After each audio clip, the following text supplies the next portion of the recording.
વાત કરી લઈએ હવે નેપાળની, તો મોટી તોડફોડ અને આગચંપી બાદ નેપાળમાં પરિસ્થિતિ ગંભીર છે. નેપાળમાં સરકારના રાજીનામા બાદ સેનાએ બધું જ પોતાના નિયંત્રણમાં લઈ લીધું છે. 2 દિવસની હિંસા પછી નેપાળના તમામ મુખ્ય શહેરોમાં સેના તૈનાત છે. પરિસ્થિતિ ધીમે ધીમે સામાન્ય થઈ રહી છે. નેપાળની સેનાએ લોકોને શાંતિ જાળવવાની અપીલ કરી છે. રાજીનામા પછી વડાપ્રધાન KP શર્મા ઓલીને સલામત ઘરમાં રાખવામાં આવ્યા છે. તો નેપાળની સ્થિતિના મુદ્દે રાજ્ય સરકારના પ્રવક્તા ઋષિકેશ પટેલે નિવેદન આપતા કહ્યું કે ગુજરાતના ઘણા લોકો નેપાળમાં છે. પ્રવાસીઓને લઈ CM ભૂપેન્દ્ર પટેલ ચિંતિત છે.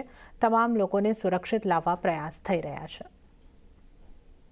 નેપાળની ઘટનાની જાણકારી મળતા તુરત જ આદરણીય ભૂપેન્દ્રભાઈ પટેલ સાહેબે ગુજરાતી વિદ્યાર્થીઓ અથવા તો ત્યાંથી પ્રવાસીઓ જે ગુજરાતમાંથી ગયા હોય એ તમામ લોકોની ચિંતા કરતા એમને કેન્દ્ર સરકાર સાથે વાતચીત કરીએ અને એ પ્રવાસીઓને સહી સલામત છે કે નહીં એની ચિંતા માટે અને એની વિગતો અને માહિતી માટે તાત્કાલિક કેન્દ્ર સરકારનો સંપર્ક સાધ્યો હતો અને ત્યાંથી પણ આ બાબતનું આપણને આશ્વાસન આપ્યું છે કે એની ચિંતા અને ખાતરી કરવા માટે કેન્દ્ર સરકારે પૂરતા પગલાં અને ત્યાંની જે અત્યારે હયાત વ્યવસ્થાઓ છે વ્યવસ્થાઓમાં એ લોકોને કોઈ પણ પ્રકારની હાનિ ન પહોંચે એ પ્રકારની ચિંતા કરી અને વ્યવસ્થાઓ કરી છે. તો આ સાથે જ